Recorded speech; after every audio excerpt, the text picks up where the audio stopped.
Hey, it's Tim, Pickup Truck Plus SUV Talk, and if I did that correctly, which odds are I didn't, we are live on YouTube. I'm joined once again by my friend and colleague, Jill Simonello, the managing editor of Pickup Truck Plus SUV Talk, pickuptrucktalk.com, all the different pickup truck words I have, because I made this really redundant name of the channel.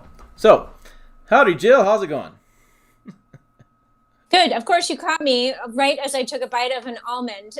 So I have my mouth a little bit full. But hi, how you doing? Happy New Year. Yes, Happy New Year to you. We've survived another Christmas season with our family. I think I gained 15 pounds, maybe 16, depending on how much drinking and stuff I was doing. And by the way, for those wondering, I have some water tonight. Got to cut back a little bit. Yeah, so lots of Boring. I know, I know. Boring. I am so lame.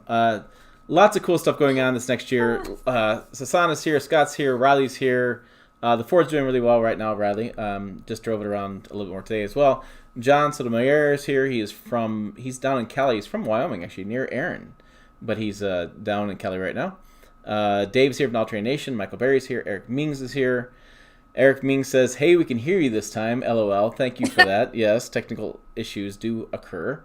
So yeah, we have lots of good stuff going on. There's a weird object in my screen, but oh well. It's probably the chair. We'll weird object on your screen. And I'm not looking at Jill. So thanks everybody for joining. We just again over the moon on the response to the channel in 2020, and things are growing so fast, and we're trying to keep up on stuff. And I was like doing the I'm doing the comments, and it's great feedback. There's always an occasional not so much feedback, but lots of good feedback overall. William Girdler says, "Glad you did a nighttime video." And that's something that I'm going to do a lot more of starting 2021. I have a list of priorities I need to do more of. I need to do a video on the website, more video overall. But doing nighttime videos, I don't know if Jill, she's been traveling. I don't know if she saw that, but I had the F-150. I came back from a family gathering we had, and I thought, well, man, all these lights are showing up the uncles. I was outside the whole night. I was just showing the lights off. And I was thinking, I should do a video on this, and I've never done a nighttime video. And so I did a full, just let her rip, live stream nighttime, which in hindsight, I should not have done a live stream. There was a certain door that was ajar that I couldn't get my brain wrapped around which freaking door it was. Kind of like the glove box opening that we did for live stream. I've learned that if there's a problem with the vehicle, I should not do a live stream. Because it's too much. I'm like live on YouTube trying to answer questions, trying to diagnose that side of my brain what's going on with the vehicle and fixing the stuff. So yes, I did not close the door, the right side door. In my defense, though, the freaking icon of the Ford F-150 does not show you which door is ajar. There's an issue there, very big issue. So, anyways, I was doing that live stream, so it was pretty good. So I have a GMC Yukon AT4 that I do plan on doing a nighttime view of it. I plan on walking around at night, showing the lights off at night, and showing off the vehicle. Well, yeah, I said it again, at night.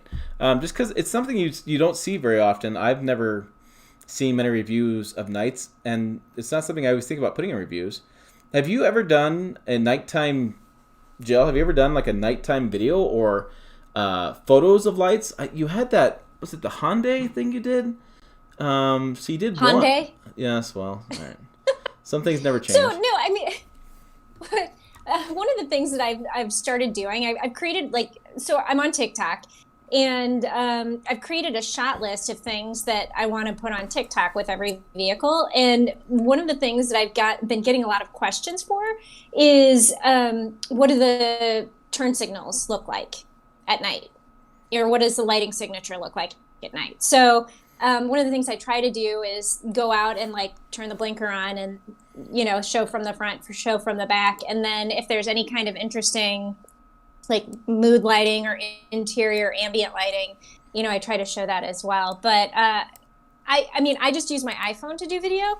So for me, I can't always get the lighting right so that it'll show up. And when you have LEDs and you get all sorts of weird flashing things that happen that aren't really happening. So I don't do a lot of nighttime video, but I do try to show like the lighting signature and like mood lighting, that kind of stuff at night.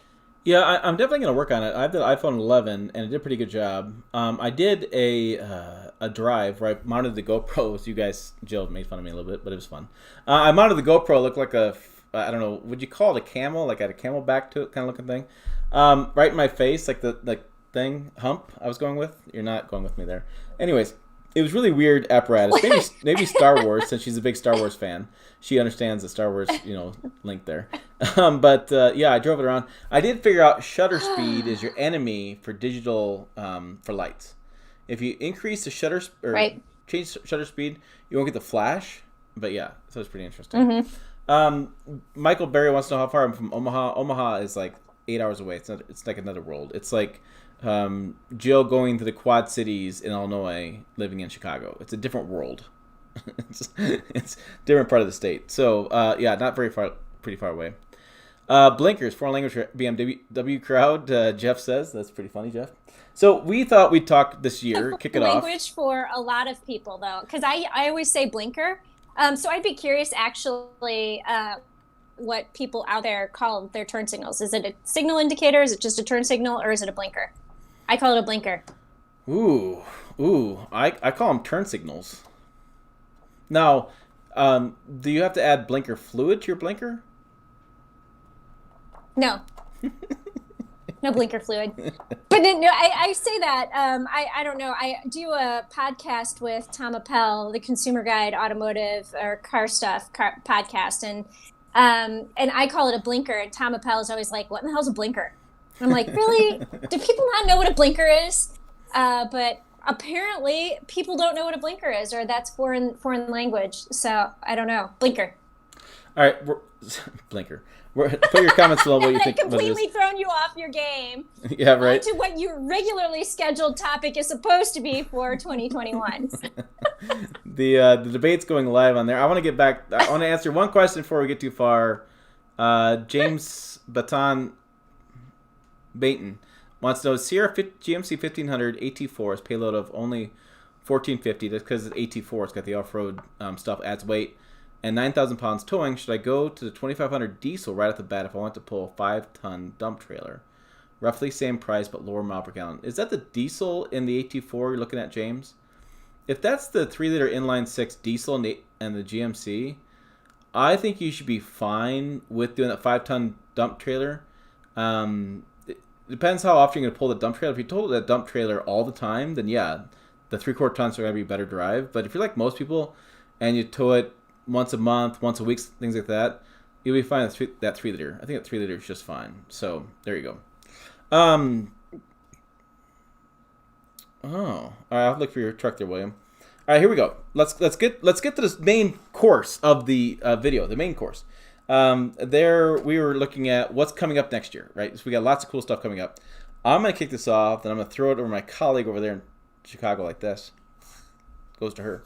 But I want to talk about a couple things. First, in 2021, sometime this year, we should see a refreshed Silverado, which should have a new interior. That's the biggest thing. The Sierra Silverado new interior. Probably a 2022 model at this point. Still out there about Chevy doing a ZRX version, which is their version of a Raptor. Could it be a TRX competitor? Well, it should be because it's the same thing, but that could be pretty interesting. Silverado TRX competitor called the ZRX. I don't know if they can do the T-Rex stuff eating like the Raptor. Like, how does the ZRX... Anyways, I digress. There was changes to Traverse, which I downloaded. I'm not going to get to them in this video. I thought I was going to. Minor things to Traverse. New front grille, some packages.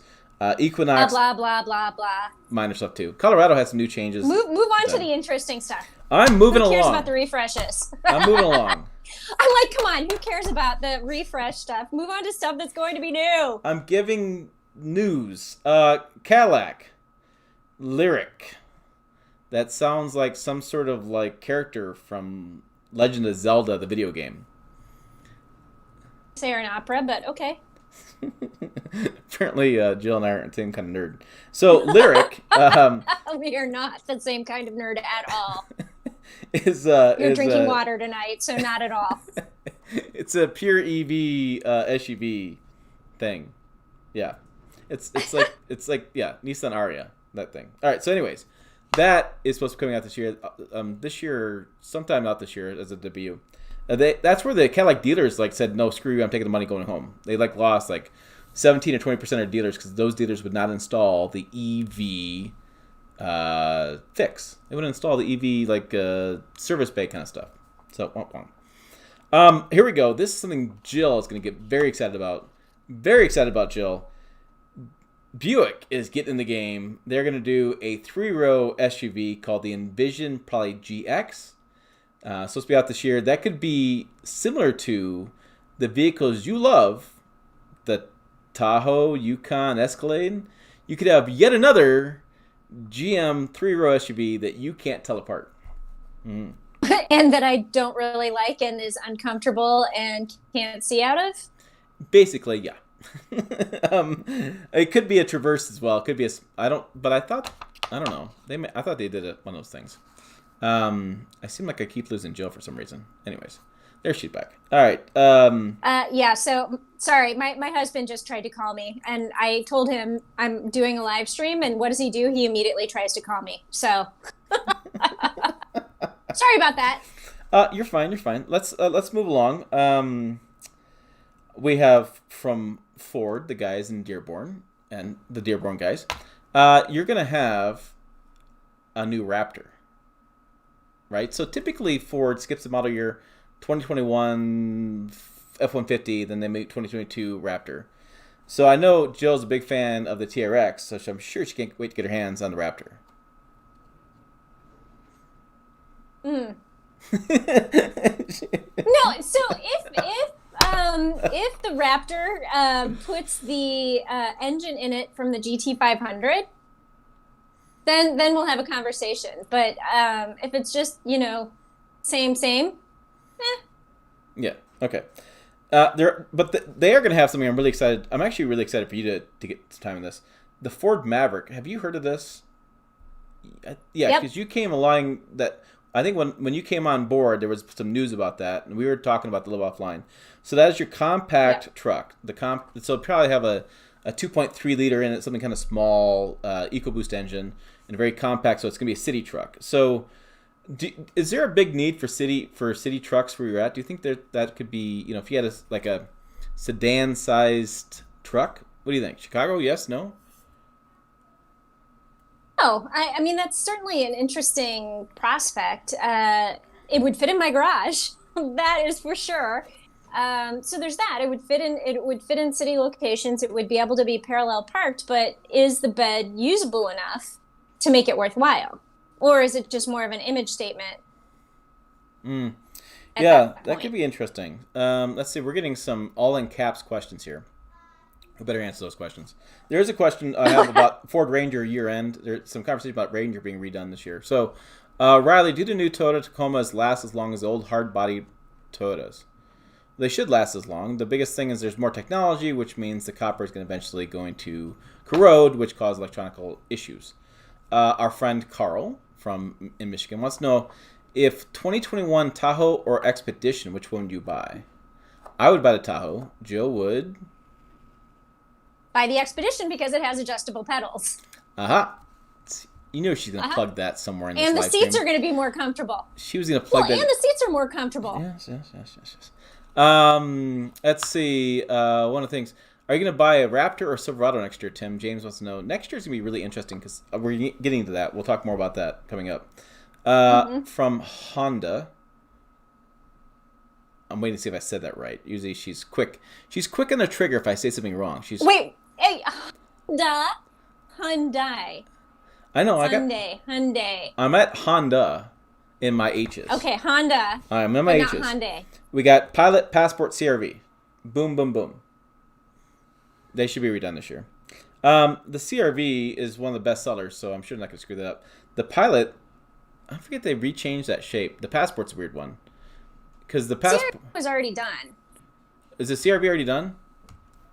Yeah, well, because they added the hybrid last year, so I can't imagine they're going to do much to the CRV for 21. Okay, 21, Pilot frankly. Passport. I'm crossing that off. Those are supposed to be redone. The Hyundai. Aha, You aha. got it. Santa Cruz. Santa Cruz is supposed to be out this year. So Santa Cruz will be out this year. And then I'm going to skip for a minute. So I want you to talk about Jeep because you've spent more time with Jeeps than I have lately.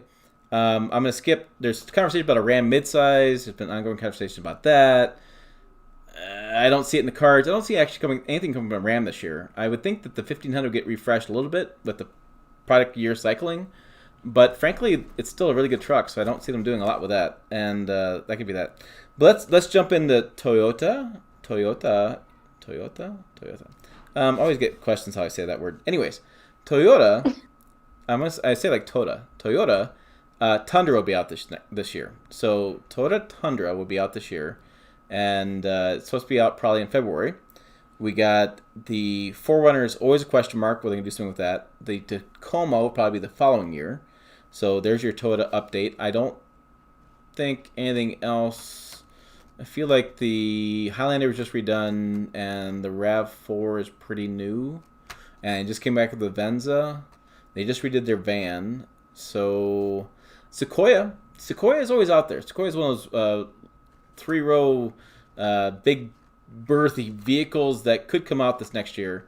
Always questioned. The thing is, if they redo the Tundra, it makes sense for them to do the Sequoia at the same kind of point because they're about the same on the same platform. And but trumping most of that stuff is going to be the Nissan Frontier. Mic drop. Holy cow. They're talking like January Nissan Frontier. I know I'm talking about my buddy Dave over All Train Nation and Nissan Nation, but he's talking about Frontier. They're talking about that. They're talking about Frontier and their what's their other one? Pathfinder? Pathfinder. That's one. So Frontier and Pathfinder are being new. So yes. So next year I'm gonna have a really, when I go to sell the Ford in the fall, or ish that time period, I'm gonna have a Toyota Tundra and a Silverado to check out. So it could be tough. This year was pretty easy. Ford was the only new one out there, but next year's gonna be really tough. Why is Silverado on your list? Because that's just going to be a refresh. That's not going to be anything major, whereas the Tundra is going to be all new. And that is going to be the argument. That's going to be... yeah, I got to figure this out. I know. Unless there's something super special about the refresh, which, by the way, boring, refresh. Unless there's something super special about it, I think that's a non-question. I know, but I mean, I love that Silverado diesel. I do. I love the Silverado diesel. It's gonna be interesting to know whether or not I can drive it for a year and how happy I'm gonna be with it. So, especially coming off a hybrid. If I go hybrid to a diesel, it's a very interesting thing. And Toyota's supposed to do a hybrid as well. So do I do hybrid? Because the V8 is reportedly going to be gone in the Tundra. So you do hybrid, you hybrid diesel. Where do you? I don't know. There is a lot of conversation going on with that. I know it's a very big conversation. But let's move back to Jeep. I want to make sure I cover that. We have Wagoneer, Grand Wagoneer, and a 3-row SUV we're not going to name. So Jeep's got a lot of new stuff coming out. And I'm going to say news coming out imminently. Yes. We're having some news fresh this sometime soon. We'll just say it sometime soon.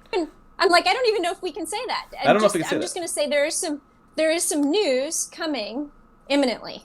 Yeah. So there's some news coming in on Jeep. Do you think on the 4xe first drive will be out? Well, that'll hit the dealerships pretty soon. We're supposed to have that 4xe first drive for like twice now. Both got canceled. So sometime soon. So the January got canceled too? January, yeah. Yeah, I'm not traveling at all. I mean, I'm not traveling until February. I have a wild hair to get in my truck and just drive somewhere. But I have vehicle press loans for the next 4 weeks, so it's like I don't want to leave something here while I'm gone for a week. But yeah, it's I don't know. It's kind of interesting.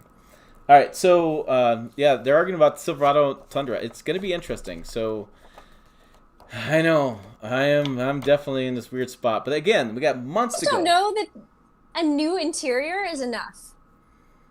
I know, but you get more traffic from Silverado as well. It's gonna be Mm, it's and I don't know. You got some good traffic from Tundra. I'm just gonna say. we did, we did, we did. I just like I said, I don't know what's gonna happen with that.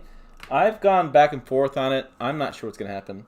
Um, but again, I'm pushing that off. Right now, we're doing the. I got, geez, I just got it last Monday. Like I got a full year with the F-150. We'll let that stuff sorted out throughout the year, but it's going to be an ongoing debate on this channel. I know that's going to be a long debate. It's going to be ongoing back and forth. But so that's what we expect new for this year. Without curveballs, there's always curveballs, but we do know there's a new Tundra, a new Frontier, refreshed Silverado, new Ford Raptor, and what would Ram do? More special editions? I think Ram's up to like 15 special editions, so why not go 25? Just do more. Every press release gift from those guys is, hey, it's a new special edition. So, yeah, it's interesting. So am I?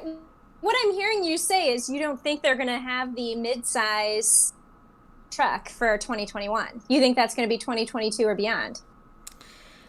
I just can't see it, and part of the reason I can't see it is they're merging, or they're being bought, or it's merger of equals, Mm. whatever's going on there, and I don't think they have any engineering built around that. So like the Colorado Tacoma, that was around for a while. Jeep Gladiator was just basically regular extended. So I mean, the engineering is a big piece of that, and having the R&D in place, you can just take a truck and just shrink it. Sure, you have midsize from there, but I think there's a lot more factors involved, and then Jeep Ram to me is like big, burly. They're making a bunch of money off their 1500s. Like they don't want to cannibalize those sales at all, and that EcoDiesel gets 26, 27 miles a gallon, so you're not getting any fuel economy benefits going midsize. It's really about that smaller size, and I think when the Jeep Gladiator came out, Ram was like, good, we got a midsize truck, we're done. And they talk about the Gladiator quite a bit, and all the PR behind it, and all the Instagram posts, and all the influencers talked about this Jeep Gladiator, and they bought them for the year. That was a hot truck to have, and they've only had like sales have been okay, 20,000 I think December last year. I mean, it's not like it's. I mean, Tacoma is still like in Tacoma's in a 40, 30, 40 something range, so they're still not catching Tacoma. So if you come off the Ram truck as well, the market's just flooded, and that's always been my concern with midsize trucks is that you have so many different competitors, and then what's going to be so different about the Ram truck besides just having a Ram badge and a smaller truck? True. I will say I see a lot of Gladiators in Chicago. Weirdly.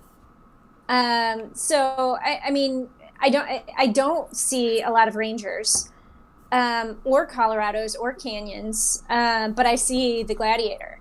Otherwise, I see full size trucks in Chicago. I could see potentially, like the Maverick doesn't quite make sense to me, but something like a Ram Dakota makes more sense.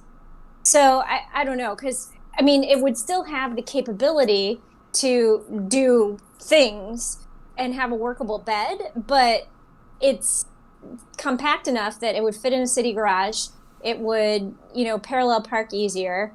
And if they added in some of the cool features of the Ram 1500, including, that large 12-inch screen, I don't know. I think it could do well.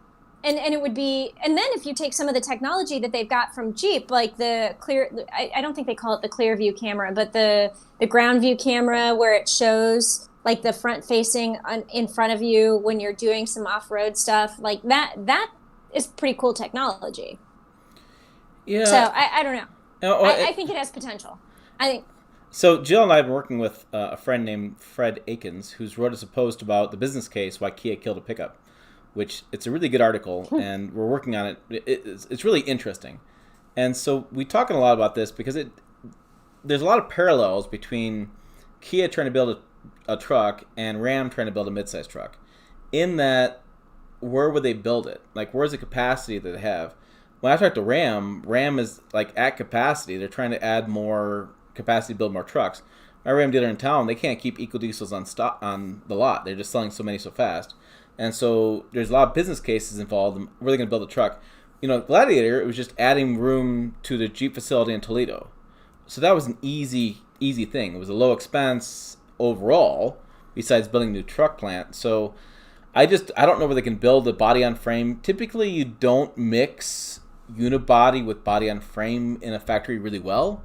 They tend to keep those two different because they're different production lines as how they're built. And so I know Sequoia is built with a Highlander in Indiana. But I think the Sequoia is built at such a low volume, it's fine. So it's going to be interesting. There's a lot of business cases back and forth to discuss on how it all works out. And that's, end of the day, as a truck fan, I want to see more trucks. But at the end of the day, it's also an automotive business. It's a car business. They have to make the business cases for how this stuff's going to work out.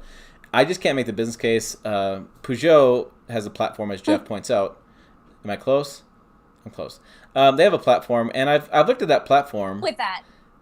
And I tend to believe that Ram should rebadge the Peugeot as a Ram. I think the Mexico has it. Mexico, they have a Ram pickup down there, and I want to say it's a 150 or something like that.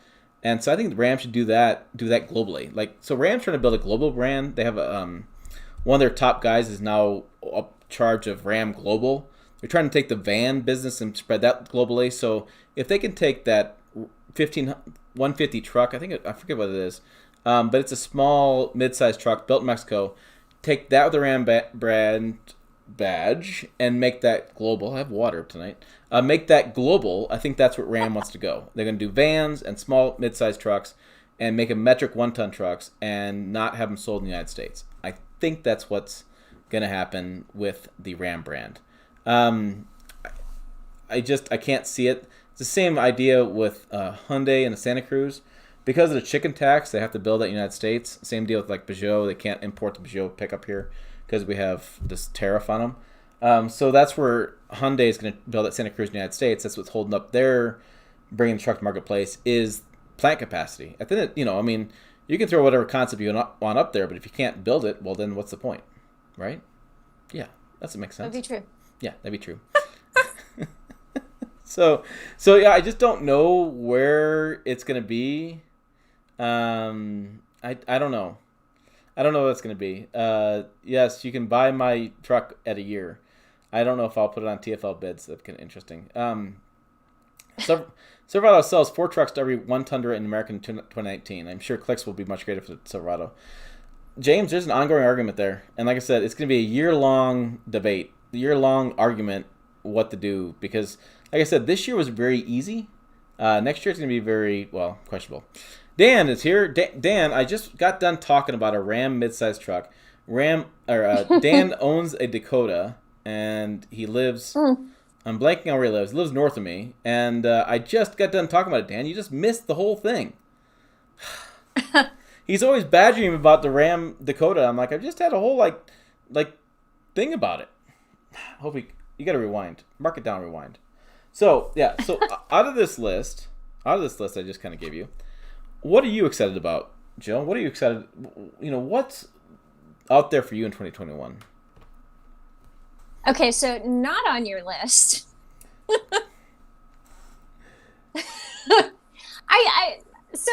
Obviously, I focus more on the SUV side of things, whereas you have the pickup truck kind of things.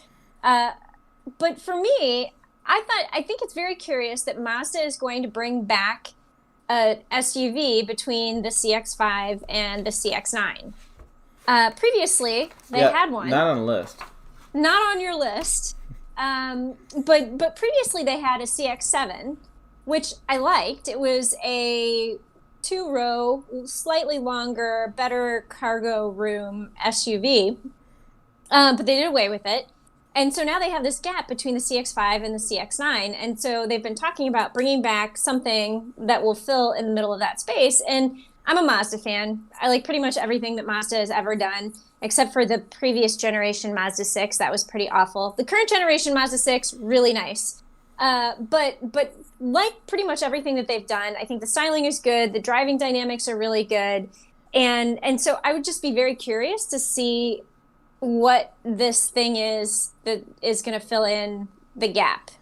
Are you talking like is it like a Venza version, like Mazda version of the Venza, like that size? Because they have the CX-30. No, so I would think it would probably be more like, in my head, it's like the Pilot and the Passport. So where it would be like the CX-9 and then the CX-7. So which would just be a 2-row version of the CX-9. That's what's going on in my head, because the CX-9 is also due to have a refresh or a redesign fairly soon, because it's getting a little bit old. So to me, like, I find that a little bit exciting. I love Mazda. I can't wait to see what they would come out with next. BMW has a couple of all electric things coming out that could be interesting. They have this new iX platform. So I don't know if it's going to be iX, iX3. So like that could, again, did you put your video out about the X3 yet? No, it's actually just sitting there. I need a thumbnail. I haven't done a thumbnail yet. I'm sorry. I was gonna push. I was gonna push it out during Christmas. I didn't push it out during Christmas. Darn it! It's all done. It's processed. It's just sitting there. So it's kind of like how you feel about the X3 versus how I feel about the X3, because it was a plug-in hybrid. I would plug it in. I live in the city. I'd probably never use the gasoline engine, but it's there for drives to Indianapolis or whatever. So for me, like, seeing what BMW can come up with in terms of an all-electric SUV, I think that's going to be kind of interesting, because they've already been playing in the game, especially with the i8 and the i3. So that is also coming, and I find that interesting. Those were the two things that stuck out in my head when I looked at the same list that you looked at. And which, you by did the not way, pick up on either of those. She had never looked at before, so I taught her something new today. Somebody has the login and kept it from me. I did not. Dan says, "Hey, wait, we got breaking news." Dan Dahl says, "Hey Tim, I got an email about Jeep coming out with something on Thursday." Oh. I have no idea what they could be talking about. None Was that at maybe all. the news we were talking about? I don't know. Yeah, that was interesting. CX-9 did a mild update this year. I didn't know they did a mild update. Maybe just I did have the 2021 model. I feel like there were a few new things. We also have that video, but I don't think I've labeled it for you to be able to process it. Not my fault. Totally not your fault. I got sidetracked. There's all these squirrels over here. But, like trimming my jalapeno plant. Yes. Which I'm so impressed you have a jalapeno plant in Chicago. Like, of all things you could grow, it's interesting. My jalapeno plant has lived for, like a solid 4 years. And then we just moved this summer and brought it inside. And it looks like it's no bueno in this new place, because I take it out in the summer and give it good light, and then bring it inside, in the winter, and set it in front of one of the windows. And I think I'm gonna have to buy a light for it or something, because it is not getting enough light right now. It's like it's looking very sad. Thank you for the jalapeno plant update. I will do that more often. There's a question. Yeah. We should answer this question. Joshua Johnson wants to know, what do you guys think about the Rivian? I think Rivian's awesome for what it is. Yeah. And I like it because Rivian's smart. They have labeled that a lifestyle activity vehicle. So they get it. Yeah. It's not a truck. You're not going to haul. You're not going to put rock in there. And you can, but it's a lifestyle activity vehicle. And I think the marketing is perfect. I think one thing I like about Rivian is it's not weird. Everything else is flipping weird in EV world. And so it's nice. It looks good. Lots of tech, though. Lots of tech. And makes it has really cool things, though, because like things that you can do because it doesn't have an engine. You're right. Like the pass through between the cabin and the truck bed is kind of cool, and the front trunk, and just the different storage spaces and things. And I should point out too, one of our friends competed in the Rebel Rally this year, or last year, I guess it is. Thank God. In the Rebel in the Rivian, and won. Yeah, and So I did a story on charging that because it's interesting to me to charging an electric vehicle in the desert of all places. But I like it. If I were to buy an electric truck, I would buy the Rivian. I'm not excited about electric trucks. That's kind of what it is. Jane wants to know about Cybertruck. I think Cybertruck's a turd. I'm not excited about that at all. And I keep getting asked about a Cybertruck and all the time. I'm not buying a Cybertruck. Not happening. It's just not a truck. it gets Dan, really good views. Would you buy it then? I don't care. Dan, we have all the information. Dan's going to send us an email on the Jeep reveal. Dan. We know what it is. We had all the background information. The story's already written. The story's already written. But it can't go live until Thursday. Right. So we're good there. Thoughts on the Ford Maverick? I think we've talked about that, Eric, a little bit on this. I think the Ford Maverick is perfect for big cities, and I think it's a great solution. I would like to see the Ford Maverick be an electric version as well for municipalities, cities to use to haul things around. Yeah, I think it's going to be perfect for that. But yeah, nothing else beyond that. Mike wants to get the Ram 1500 Warlock Male Witch Edition, which I'm sure that'll be out sometime soon. I think it's going to be black, but black on black with even more black. Maybe some red accents. Ooh, like LED, like red lights on it. Yeah, I'm just, putting it out there. Your commentary tonight is just so spot on. When you let me get a word in. Oh, I'm sorry. All right, my fault. Let's see. I got that. We should talk about. Yeah. I think we got everything. Like I said, Ranger year end. Nissan Frontier will be redone body, redone interior. The same. Is that 3.8 liter V6 made it to their 9-speed? I think it is what they have now. Armada got redone just a little bit ago, but you get Rogue next week, don't you? So we're doing new edition stuff. So Rogue and Kia Sorento, which is new. We don't. And I'll have the hybrid version of that. You're right. So Joe's got some interesting stuff going on. And we got I have a GMC Yukon AT4 in the driveway, which is exciting. It's interesting. It's got the 5.3 liter V8 made it to, is it 10 speed? It's made it to the 10 speed. Yeah. I can see it from here. I was disappointed that I didn't get the 6.2. They can't still build a diesel version AT4 because of the way the fascia goes, which is a complete mess up on their end. I skipped the big one. I skipped the big one. I did. I skipped a huge thing. And I thought about it. It just occurred to me. Is it a refresh or is it a complete redesign? Because if it's a refresh, it's not a big thing. January 11th. It's 9 days from my birthday, by the way. She's turning 21 again. Did you remember I sent you the story? 30. I sent you the story that say keep an eye on January 11th. You did. Do you recall? No. There's been a lot that has happened since then. Come on. There's been Christmas. There's been all sorts of family stuff. I got nothing. Eric, I'm not doing a towing test on Ford right away. I've got to do some other stuff with it first. I've got to find something I want to tow with it first. I'm working on that angle. Chevy Silverado electric truck is getting unveiled on January 11th at the digital version of CES. It's the Zero Summit or Zero I don't know what they called the thing. I just saw a post on that. So yes, it is the Chevy Silverado EV. Ford F-150 EV could be revealed sometime this year. I expect both of those to be revealed. Revealed, yes.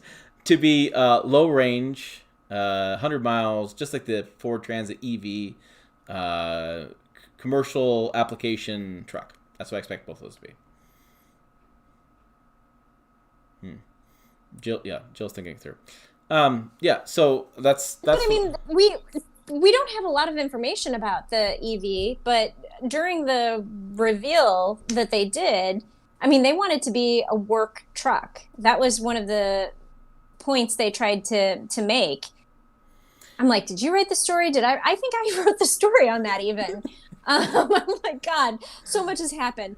like literally in 2 weeks' time at home with my family. Like, but no, I mean, I think that the Ford F-150 EV is meant to be a work truck going to job sites.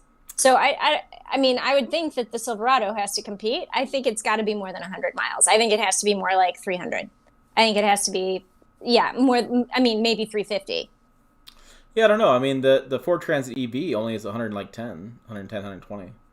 But that's meant for city spaces, and it's meant for doing deliveries. You know, from my door in Chicago to 3 doors down in Chicago. It's not meant for that. I mean, for the purpose that it is, like 150, spot on. But I feel like it was Jim Farley, and I'm gonna have to go back. I'm gonna have to reread my story because he had a really good quote in that about this not being a lifestyle truck.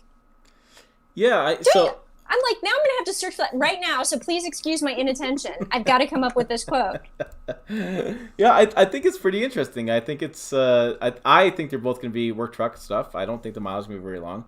I think people that are excited about it are hammering me on Facebook and stuff like that are just going to find out that we have this huge gap between the Silverado and F-150 EVs that are like work commercial and the GMC Hummer EV, which is going to be these ultra luxury EVs. So you're going to have this huge gap for the consumer that isn't going to have that right there. So I think it's going to be pretty interesting. Oh, Tommy's in here. Hey Tommy. So yeah, I think it's pretty interesting. So it's going to be that big mix of stuff. You're right. Ram is also looking at working at electric truck as well. Dan, I agree with that. I'm raising my hand. Oh. I've got my story. I've got the quote. I'm raising my hand. All right. I got you. Going live. We're going live to Jill in Chicago for the update. And I'm going to point out that I wrote this article back in September, so all like forgetfulness is totally okay. But this is a quote from Jim Farley where he says, while all other electric pickup trucks are competing for lifestyle customers, the all-electric F-150 is designed and engineered for hardworking customers that need a truck to do a job. This isn't a truck for never-nevers. You were the one who made me get this quote, by the way. This isn't a truck for never-nevers who never tow, never haul, and never go off-road. This truck has been tested and tortured to be built for tough like you wouldn't believe. Okay. I think 100 miles. So, No, not 100 miles. I feel like we need to have a bet on this. Like, we should pick ranges and, like, put something wager on it. Okay. I don't see it. I mean, mate, I don't know. I don't see it. Tim, why we're not seeing the 3-liter Duramax and Chevy Trail Boss? I think it's a cooling issue with the Trail Boss, isn't it? No, that's with the Yukon, with the Tahoe and the Yukon. That the Tahoe and Yukon have a problem with cooling lines to get them to that. Maybe that's the same idea. I haven't looked for that.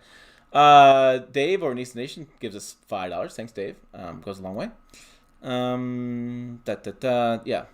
So, I don't know if Jill's been watching this, but I will speak to this. TFL has a new toy. It's a baby Yoda. I think it's, what is it, Tommy? Is it 2003 Toyota Yoda? Toyota. It's a something they bought, regular cab. It's a fun truck. I've been watching some of the videos on it. They've done some fun stuff with it, but yeah, it's a little 2.7 in it or something. So like Steve Wheeler's truck. Yes, it's like Steve Wheeler's truck, but the Tacoma version instead of Tundra version. There's a new article on the website about Steve Wheeler's truck. He said a 2003 for...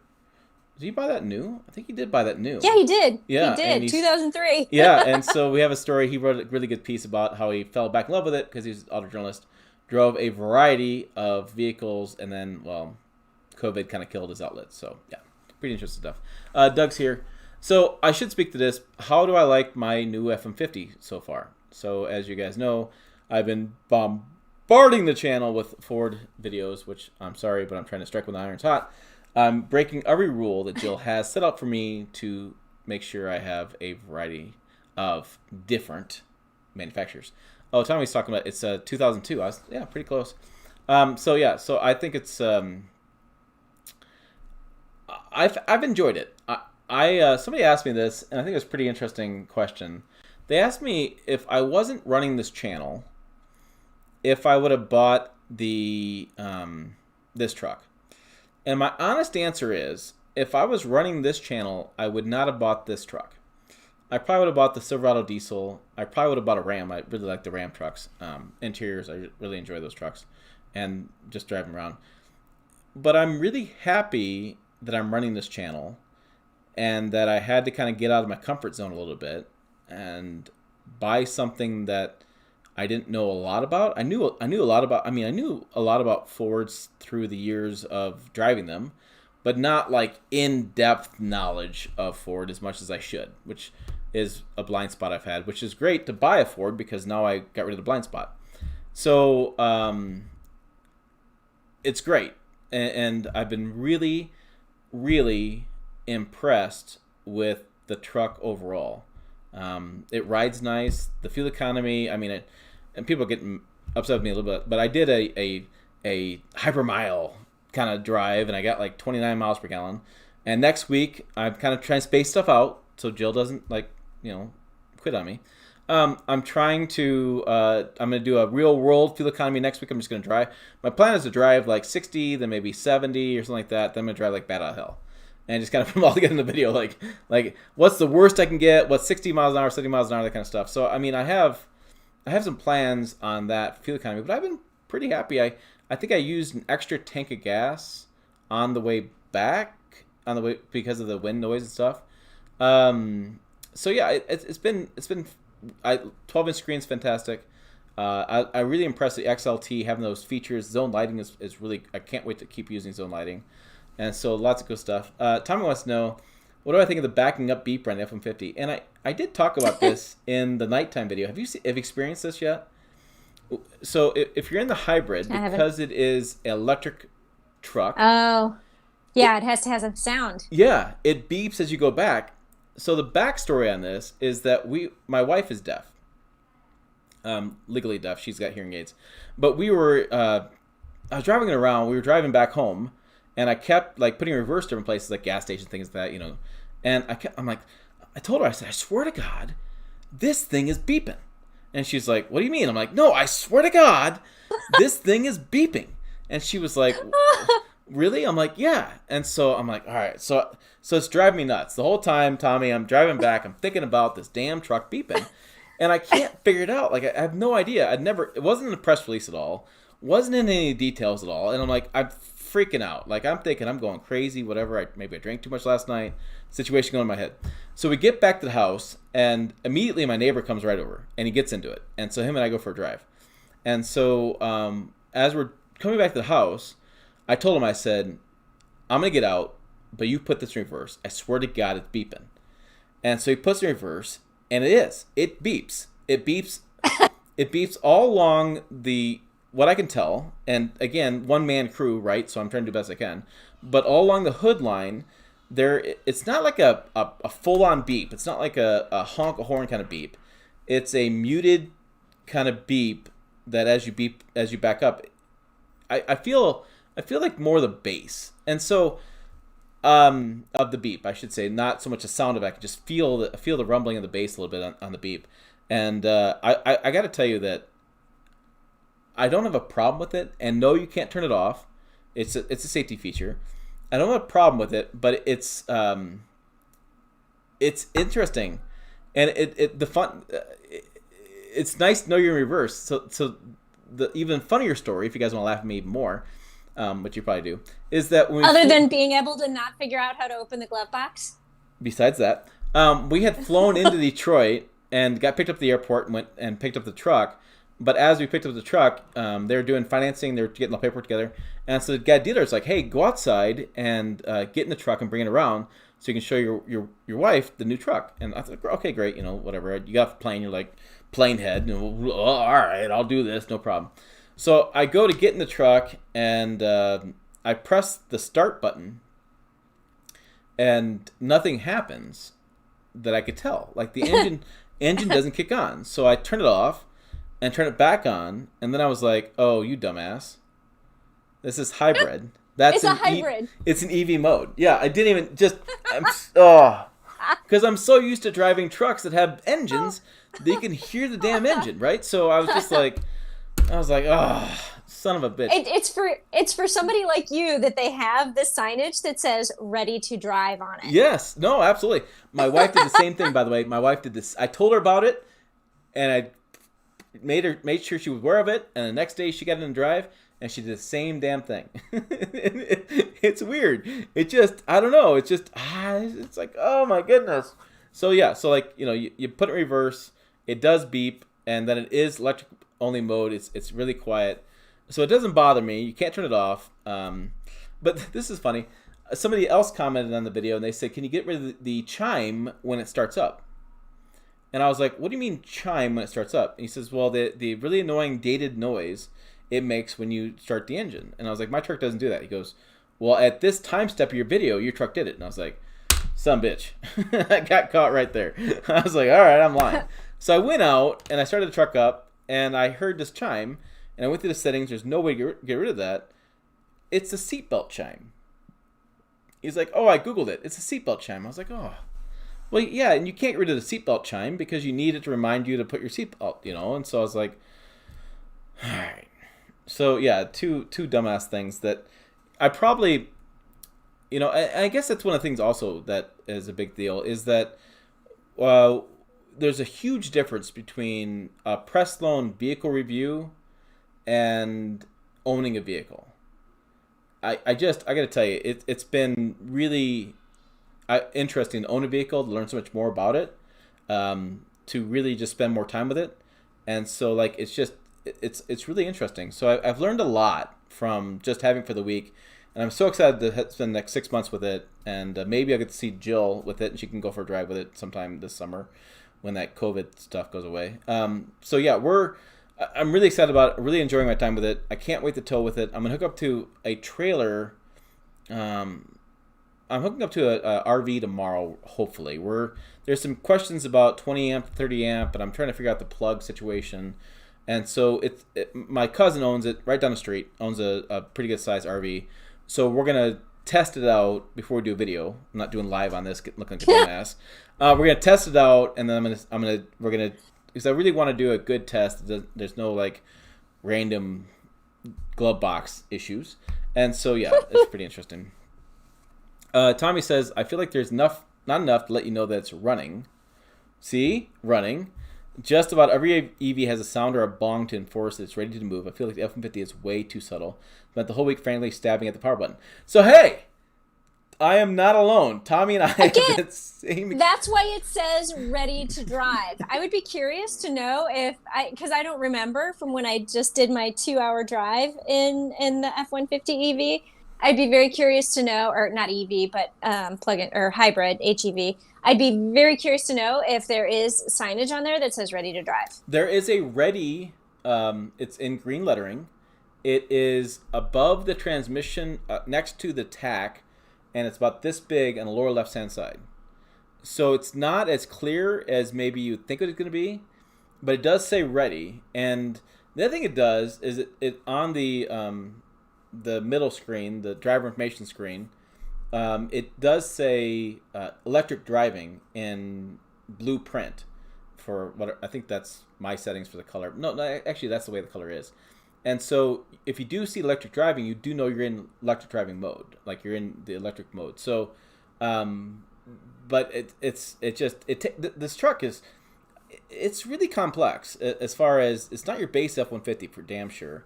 And it takes you a little bit to get used to how the truck operates. And so, like James says, also learning about the truck buying process, how frustrating it can be, is important to the deal as well. But learning the whole process, it's been pretty interesting. I don't know. Like I said, I'm enjoying it. I had to go to the pharmacy today to pick up some medication for my son. And my choice was drive the F-150 or drive the new GMC Yukon that just dropped off. And I took the F-150, because of the mask inside the F-150, because that's the other cool part, is I can leave my crap in my truck. like I got Kleenex in there, I got lip balm, because we get really dry in the wintertime. I got water in there all the time, I got extra mask in there, I got my stuff in there. Like, it's great. I can leave it in there all the time. And so I'll be curious what I'm going to do with these press loans moving forward, when I'm driving for like a day or driving for another day, or whatever. It's gonna be interesting. Oh yeah, the ready sign is in Comic Sans 6-point font. Tommy says, it's definitely interesting. The glasses then. It is not 6-point type. I don't know what it is, but it's not as obvious as you think it would be, and it's caught me a couple times for sure. I think you need to take a picture. You need to take a picture because I'm calling bullshit on this. Right. I think that I think it's bigger than. I think it's obvious. And by the way, like when you press the ignition button, like how do you like? I guess I just trust that the car is on. Like whether it's a hybrid or a like whether I hear the engine or not, I hit the ignition button, it's on. I just trust that it is. It doesn't even like. I can't remember the last time I had a is it on moment. Like I don't know. I'm perplexed by your issue. Great. I've perplexed Jill there in Chicago. You've perplexed me. Yeah, so I don't... Which is a daily thing, by the way, but you've just perplexed me on this moment right now. Oh, if you guys go see the conversation Jill and I have offline. The 30... so, there's a question Eric has. Is the 302A package the best value for F-150? I certainly like my 302A high package. It's $5,000, I think it was, when the build process, but I certainly enjoy it. I bet with the tonneau cover, you usually achieve 30 miles per gallon easily during highway driving with the F-150. I think that's a very interesting challenge, and I'm going to start working with some companies here in another month or two to try to get some products, or buy something, I'm not really sure. Do they pipe in noise in XLT? Do not pipe in noise. There's no noise piped into the XLT. And it is strangely quiet. And even when it's running, it's pretty quiet, which leads me to wonder about plugging in a camper and having it idle at night to charge the camper. I think it's quieter than the generators they use, so good sleeping weather. And Jill is always well informed in the camping scene because she's a huge camper. Totally. And so I'm sure she's well versed in that. Also, ignition button turns green. It may turn green. All right, it may turn green. Actually, I think you're right. Again, why? Like I'm with Kenneth. Like I don't know why this is like such a problem for you. I'm a man. It's on. I can change if I have to, I guess. She can't name that show. Oh, no, I can't. Again, no. I'm like, my husband probably could if he were listening, but no. Well, we decided he doesn't listen. That's why we can talk about him behind his back. That would be true. There you go. So Doug says, Joe, go to Tim's video on January 3rd. There's, at 4:35 mark, there's a little green ready over the odometer. Yeah, there you go. And it's odometer next to tax. So okay. On the screen. Are the 18 or 20-inch wheels better? Actually, Eric, I have a really good thing on that. I'm getting the limited version that TFL had next week. So I'll be able to do a limited versus XLT comparison, which would be interesting to do. Maybe I'll do the same boring mile per gallon test, and we'll see how much the 20s cause a difference in fuel economy. Yes.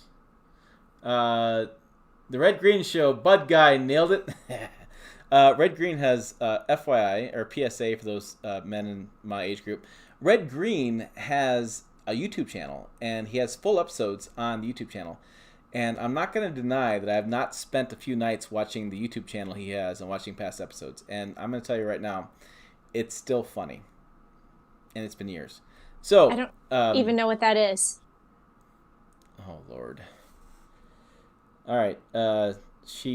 You would understand me a lot more if you watched Red Green. That's all I'm going to say.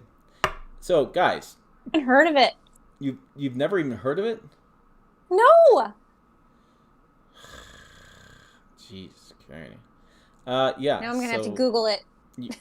It's on YouTube. It's really good stuff.